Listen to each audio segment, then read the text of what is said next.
how do you know when God is calling you into business? When is the right time to transition into something new? Do you have that pull on your heart to do something different, something that will have more impact for the kingdom? Today on the Truth in Business Show, we are going to chat about our own experiences. This is DeneenTB. And I'm Mary Alore. Join us to find out how you can know when God is saying, is it time? We'll discuss the signs God gives us and some of the reasons we don't move. We'll also look at how God's design of us will move us into the perfect business for us. And we'll give you some tips about how you can know for sure you are ready to step into God's plan for you in business.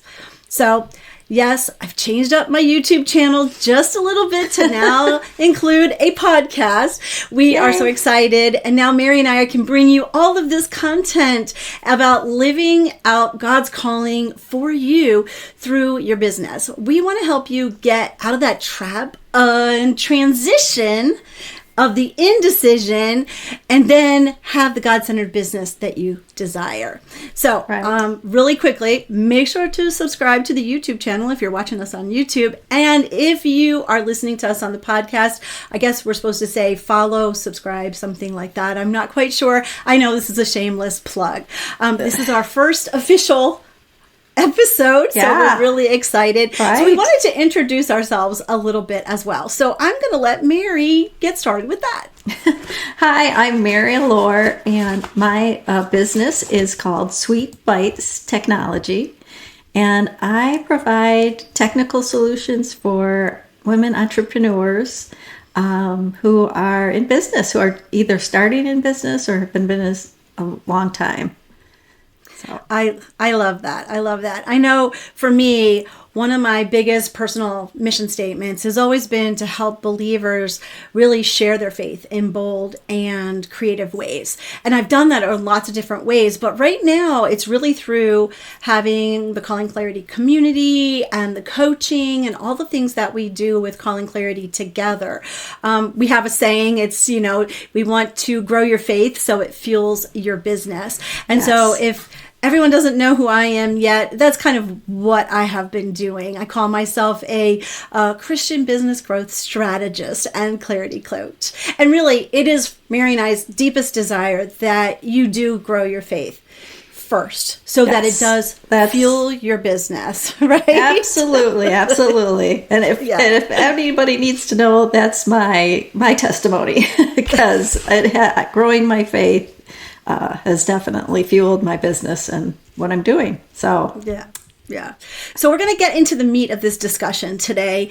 And the reason that we started this way with this as our first episode is that we really know that there are many of you out there who are what we call entrepreneurial spirited women. And that's exactly what Mary is. Mary has always been very entrepreneurial in everything she's done, even when she was in the, quote, corporate world. Right. So give us a little bit, I guess, Mary, about your story, because I didn't know if I've always wanted to be an entrepreneur, but I know you've always wanted to be an entrepreneur. So I'll let you start. I have always wanted to be an entrepreneur, always since I was little. But I didn't pursue that path. I went to college and I got a job in corporate. But I've always wanted to be an entrepreneur. My father had his own business, and it's just what in my blood, I guess you could say. But I had, even while I was in corporate for 25 years, I was always searching for a way to be an entrepreneur. I was always trying, I guess now you would call them side hustles. Before we didn't say that. I don't know. We just tried to do different things. So I've tried so many different entrepreneurship type of opportunities that I could try. And unfortunately, nothing ever really worked. So why do you, I know you've done lots of different things that interested you. And I know that one time we talked through that, you love baking. So you did what? I love pretty cookies. Yeah. I loved baking. So of course I tried to do some baked goods, and I tried with cookies, and I I learned how to do all the custom decorated sugar cookies. So I tried that business, and it worked. It works. It's just it's hard to make money because it's a time-consuming task. Definitely. Right. And I know you tried something because you're interested in your dog and the animals and that kind of thing. I've tried to be a dog groomer. I've tried to be a dog trainer. I've tried so many things. I've tried to be an event planner. Again, I always go back to the baking. That was my thing. I tried so many different things in baking. But unfortunately, again, like I said, and I was trying these when I was working a corporate job and working way more than 40 hours. This job required way more than that. And I was trying to still do all of this at nighttime or on the weekends. And it's very difficult to do things that way. I was going to say, I don't know how you had the energy to do all of that. I know people nowadays come to us and they're like, I need to have better time management. I need to do this. I need to do that. But just sometimes we're just doing too much and we're doing it in the wrong way. And I think that's a lot of times why we fail. Did you feel like, what do you felt like at what point did you say, if I get this to this point, then I will leave corporate? Was there any time during any of these trying things you said, I'm just going to leave and just go for it? Or was there something holding you back? Oh, well, I wanted to. I kept on saying, I'm going to leave. I'm going to leave. I'm going to just go for it. But fear. I was afraid. I was so afraid of just leaving everything, leaving my career. I was so afraid of that I couldn't do it. I couldn't do it. It was very difficult. And so I kept on trying and working myself into the ground, literally. So I kept on trying, but it wouldn't work. Yeah, I know for myself, I guess I always say I wasn't an entrepreneur, but for me, I was a teacher and I was in the classroom for almost 10 years. But I knew when I had my kids that I really did want to stay home with them. I felt like I had said, okay, this part of my life is for this, and the next part of my life will be for this, and the next part of my life I'll do this. So I've always had that, I guess, that mindset. But I do remember thinking, well, I need to contribute to the household. I still felt the need to be able to make some money. So I also did a, quote, side hustle. And you did? That's what I'm surprised to hear you say you haven't had that entrepreneur spirit your whole life. I think you have. I guess, for what the thing you've told me, I think you have.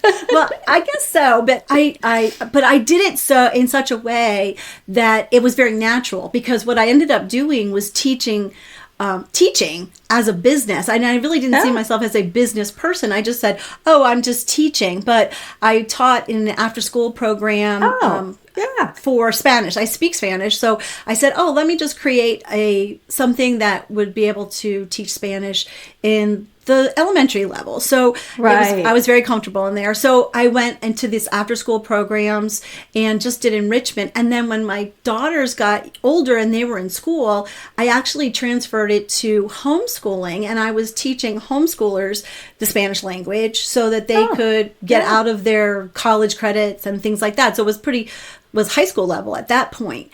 But I never saw it, I guess, as a business. It was just a way for me to make some money. But I guess that's how most people think about business. Right. Yeah, definitely. Way to make some money, for sure. Make some money. But that was my comfort zone. That was something that I knew I could do. Just like you tried the dog grooming because you already groomed your dog. You tried baking because you loved baking. Because I love it, yeah. So sometimes we do walk into things that are our comfort zone. But what happens if, is that what happened for what you're doing now? Was it your comfort zone that you just said, I'm going to try this? Or did something else kind of happen? Well, unfortunately, we always say that God, I had that pull on my heart, and I knew deep down that I wasn't happy where I was, and I tried different positions within the organization, the corporation. Nothing worked. In fact, I went into even more disastrous type of situation. And it was almost like God's like, you got to get, like he was trying to tell me, get out of here, like make that move. But I was so afraid. I wouldn't do it. And so I hate to say this, but I feel that God got me out of there because I got sick. I came down with an autoimmune disease. And for the first year of my autoimmune disease, I couldn't function. I couldn't walk much. So I had to quit my job. And now looking back, it was really the best thing because I feel, again, like I said, that, God was getting me out of there because, it wasn't for me. Yeah. So yeah. I think a lot of times when we feel that pull, we can put up the roadblocks and we say, oh, I can't do this because I have to make this amount of money. I can't just quit my job. And sometimes God gets our attention. Right. Like I say, he slaps you upside the head, right? Yeah. Yeah. And I think that's always in preparation for something else. Right. If we're not willing to do it, he's going to make it a way for us to do it because that's our next step. That's the thing that he wants us to do. And sometimes because we feel like God is leading us or God is doing this, we expect it to be an easy thing as well. We expect, if God is telling me to do this, then I don't have to do that much work. Right. And I'm like, I don't think that's how it works. No, I learned that the hard way too. I think that's the way we learn the hard way. Yeah, most of us are like that. Right. I definitely learned that the hard way. And because I thought, I've been in corporate for 25 years. I've got this. I know this. I know I can do this, But we know, Mary, that we have clients like this, that corporate people sometimes don't know how to transfer that into a solopreneur, which is what most of us are when we get started. Right. And so they think, I'm going to just put out my billboard, I'm going to make my website, and everybody's just going to come to me. Right. They don't realize the amount of work that it takes to develop the relationships that we need in business, to develop like even an awareness of who you are and what you're doing and all of those things. And I think that too many times we just think, oh, this is going to be easy because God said I'm supposed to do it. Well, are we sure God said it?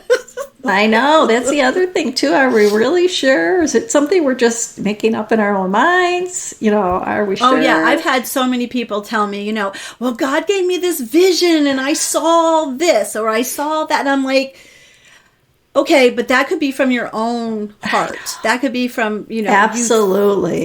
It doesn't have to be from God. And I think that what I have experienced is that God asks you to do things that are scary for you.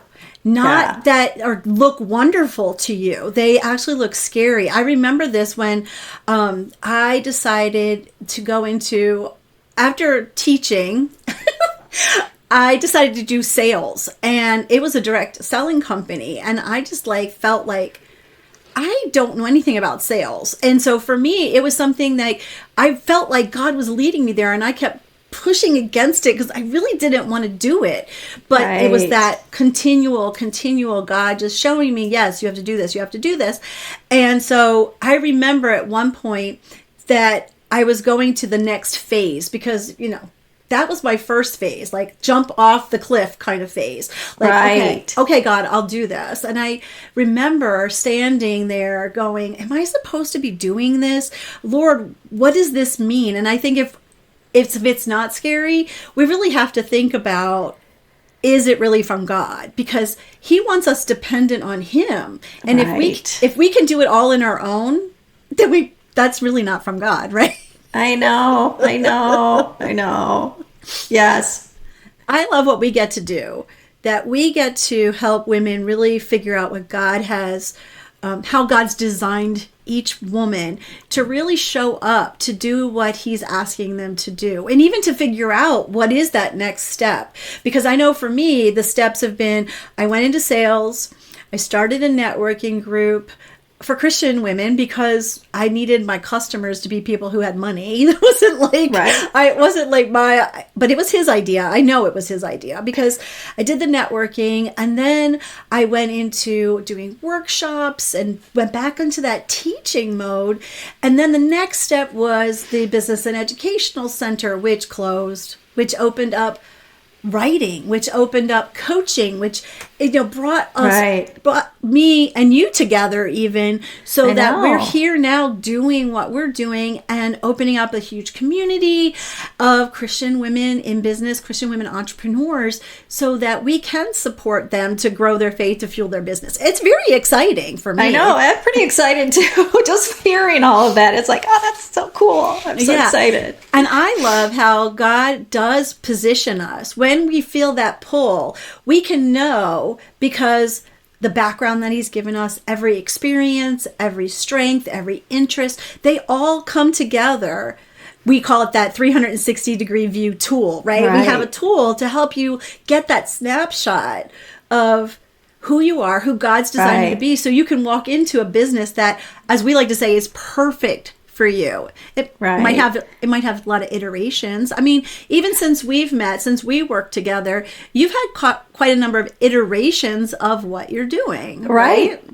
And even just, and I'll tell you, but because I'm just listening to you too, and you had so many iterations yourself too to get to this point. And it's almost like, that those graphics that you see, like people think entrepreneurship is a straight line. Really, it's like, it is. It's up and down. It's a jagged line. It's definitely is. Line. Yeah. It's like you go up and then something is a setback. Right. You go up and something comes down again. And but it's not that you're doing anything wrong. It's not like, oh, I missed God's point here. It is that, what did I learn?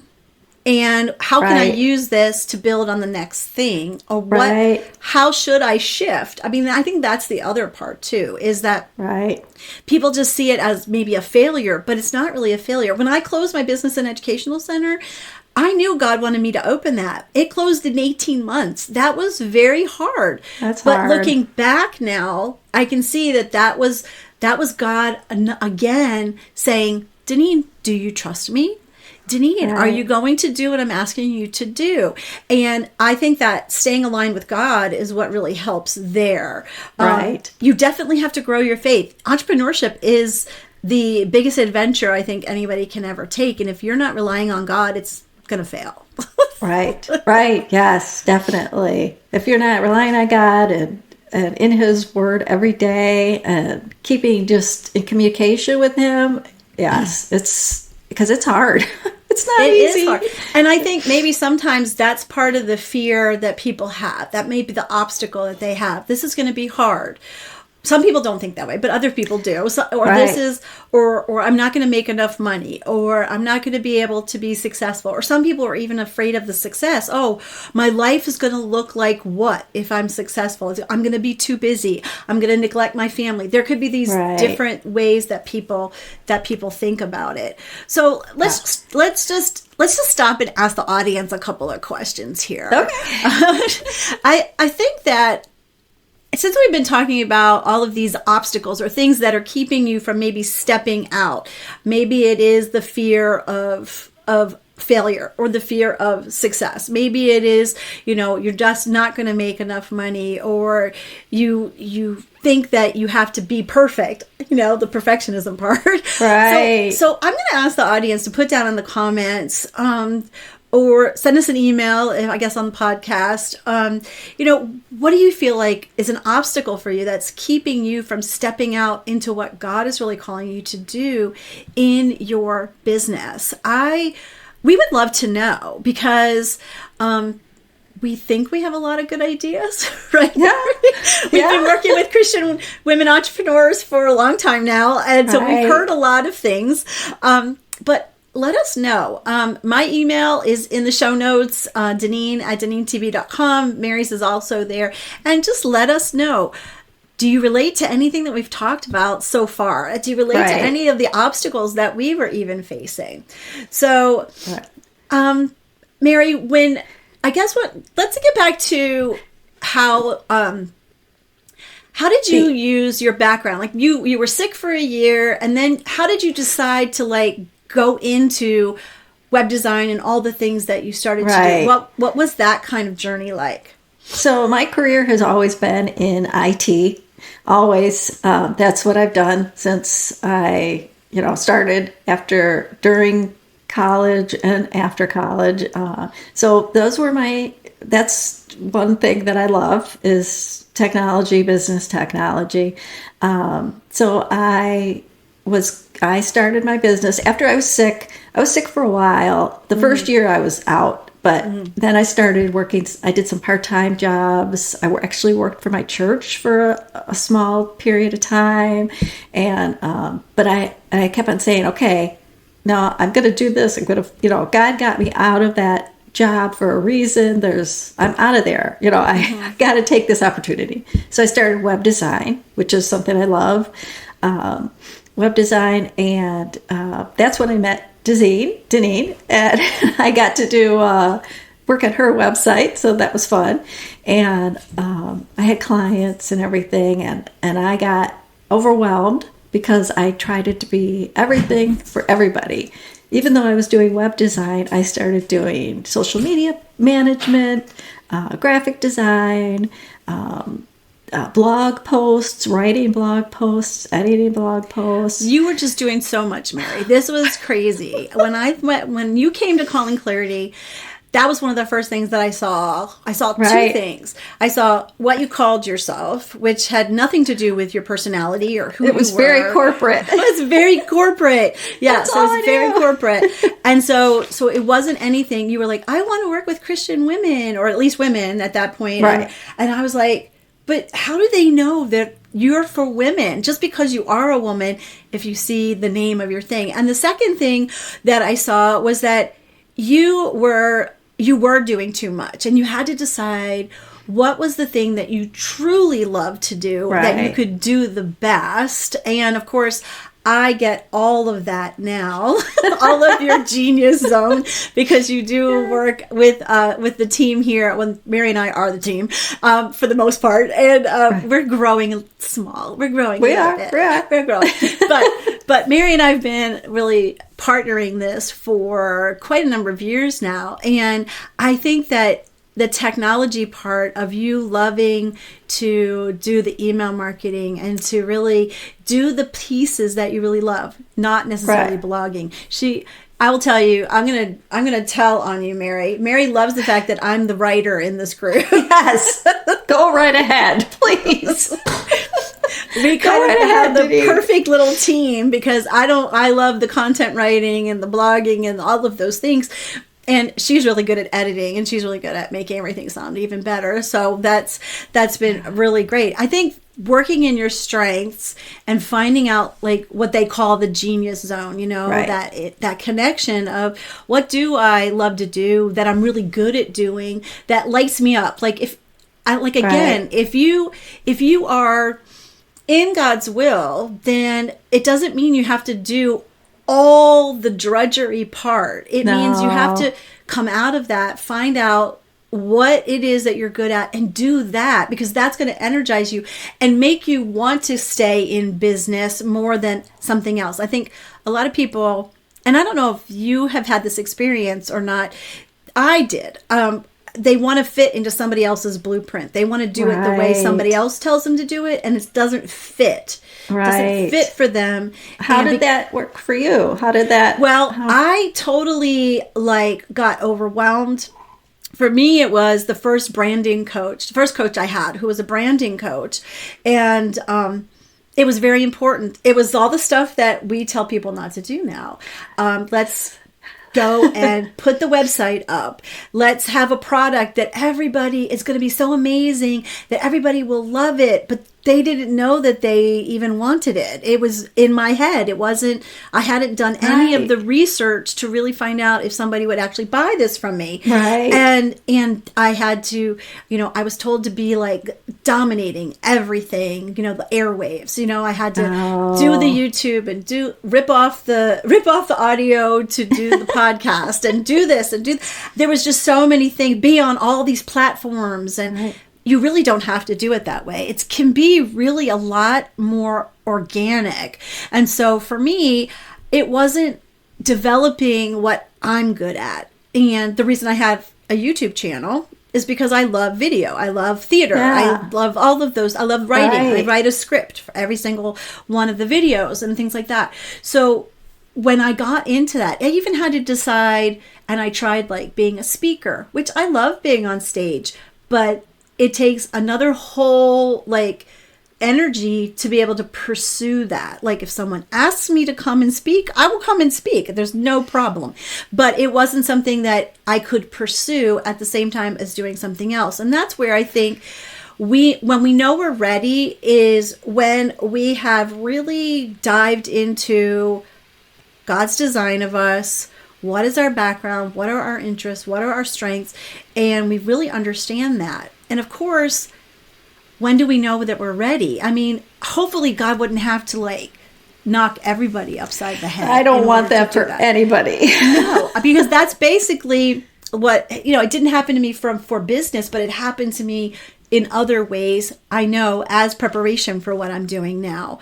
And so what would you say are some things that someone who's listening, someone who's watching would say, how would I know I'm ready? What are some tips? What are some things that they should be doing that we can give them some advice about? My first thing is always prayer and your journal. I mean, that's what I believe, right? That I have a chronological journal. So everything goes in my journal, from prayers and petitions to praying for my family, to praying for my business, to getting ideas for my business. Me and God, we kind of sit every morning and work through stuff. And I tab it out so that, if it's something for a project, it's in one color. If it's something for something else, it's another color. There's a whole bunch of different tabs. So I can always go back. And that's also the beauty of it as well, because then when you look back and you look at all these tabs, you see how God is actually helping you unfold this whole thing little by little by little. That's what I first say to everyone is go to God in prayer, go with your journal, and just spend some time and don't rush it. That's the first way to know, okay, God, is this vision, quote unquote vision from you? Is this something I should be pursuing? Because there have been times when I've gotten ideas that popped in my head, and I'll go and I'll journal about it, and it just kind of dissipates and disappears. And I know that's not from God. If it keeps coming up again and again and again, then I know it's from God. I'm not looking for some like supernatural bam. God gave this to me. Never. It is staying in alignment with Him, and that means going and having that time in the Word and time with prayer every single day, no matter what time of day it is. But having that routine, and I'm big on routines. So yes, definitely. Yes, hang around, Deneen, long enough, and you too will become big on routines, just like me. I have definitely become more routine oriented and since I've known Deneen. So that's a good thing. Do you have any other tips that what do you think about when you think about what advice would you share about how to know that you're ready to go into business, to shift, to transition, as we like to say? Right. Well, one thing, and I could go back and give so many examples, but if you're really unhappy at doing what you're doing, just again, take this to God. And before, when I was in this situation, I did not take this to God. I didn't. So, but take it to God, and like back to what Deneen is saying. And because if you're doing it, trying something, and it's just not working for you, you have to look back and say, like, what's going on, God? Why is this not working for me? Because like in my situation, I had tried to switch. I made a lateral move in my organization, and it was worse.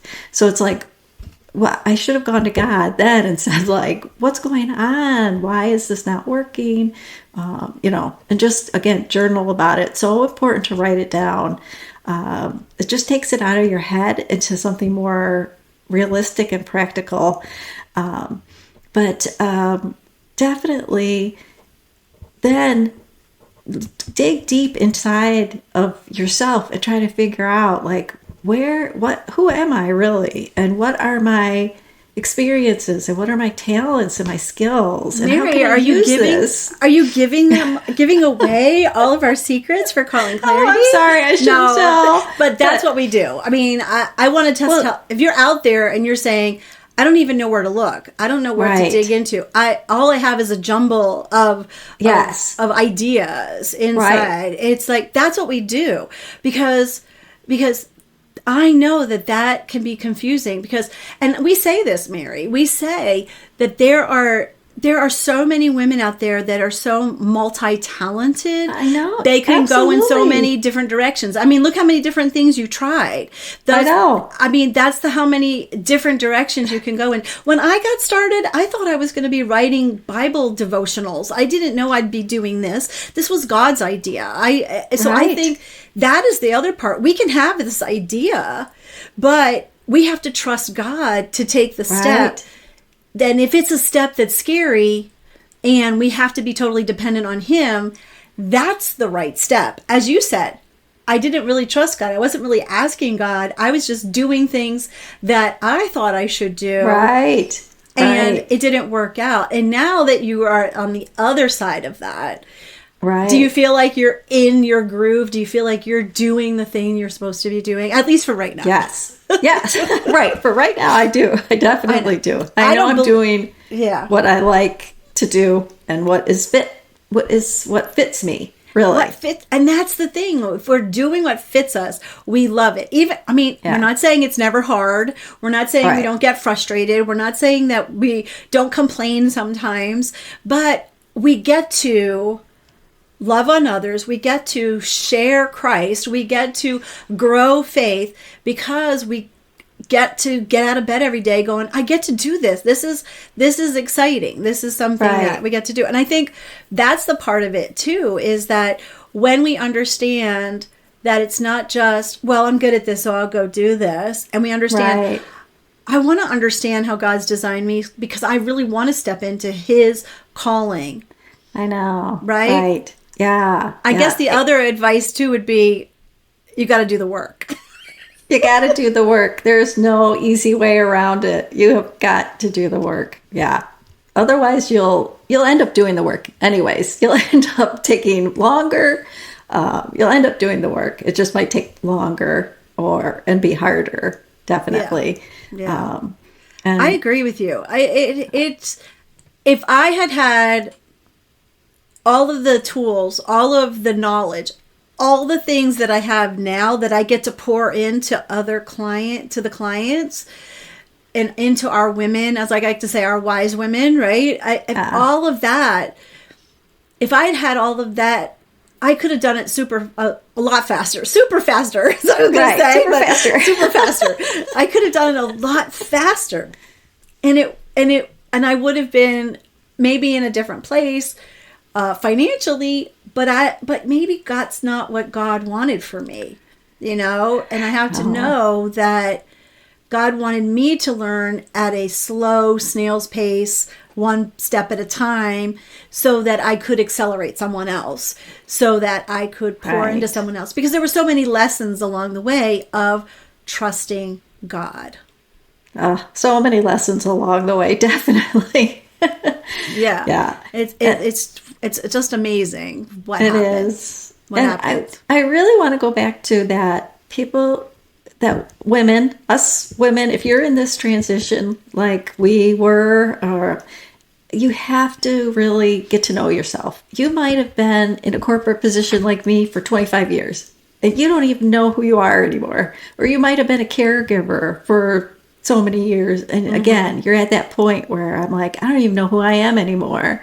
Or raising a family. God, it's a good time to stop at a transition and really look back into your life, again, who you are, your talents and experiences, and really get that whole picture, and then work with that. Start with a good foundation. I love it. And for you, yeah. I think that's a great wrap up. I think that you've said it so well, and I think that Mary and I could just talk forever. So We could. I feel like there's so much more we could say. There's so much more we could say. So be looking forward to future episodes of our new YouTube/podcast type thing. Make sure to follow us again on the podcast. Subscribe to the YouTube channel if you haven't already. This is DeneenTB. And Mary Alore. So, as I like to say, have a great rest of your day. And as always, be filled to overflowing.